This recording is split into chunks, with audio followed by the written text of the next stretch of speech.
This is Martin and Anna and their two kids, Ida and Ivar.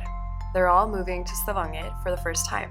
Moving can be a very stressful process, whether you're buying a new home for your family or renting an apartment. There are lots of factors that you need to take into account when choosing where to live, and the navigation of these factors can be difficult on its own. Now, throw in an unfamiliar new city and the process gets even more complicated.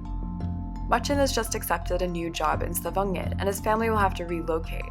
Not only do they have to think about the house itself, but they also have to consider the proximity to a kindergarten for 1-year-old Ida and a good primary school for 8-year-old Ivar. They want to live in a big house in a safe, family-friendly neighborhood with lots of room for their children to play.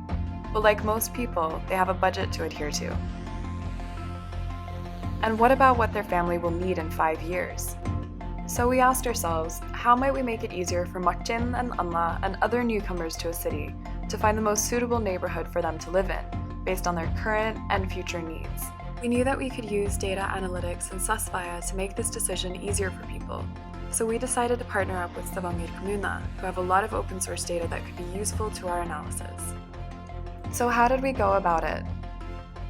Our first step was to collect our data. We used multiple sources, including Statistics Norway, open source data published by Stavanger kommune, and population data provided by Esri. This data was then used to enrich a map. In the modeling studio in SAS, we built forecasting models for our dataset. What we have done here is forecast the people living in the different neighborhoods in Stavanger according to the variable year. This is a simple example. Into Sassveia and performing our data preparations, we had to do some analysis and explore the data we have collected. For this process, we've used visual analytics and the cluster function to cluster regions of Stavanger together. Using a non-supervised machine learning method, our cluster analysis has worked out great. Machine learning increases the quality of our insights and thus makes the results more useful for end users. Drawing on information provided by Martin and Anna, the code provides them with a list of recommended neighborhoods and more information about each of them.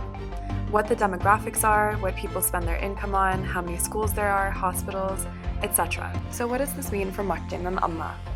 Where they would previously have to collect information from several sources to make sense of a new city, they can now use Neighborhood Fit to help them find their ideal neighborhood.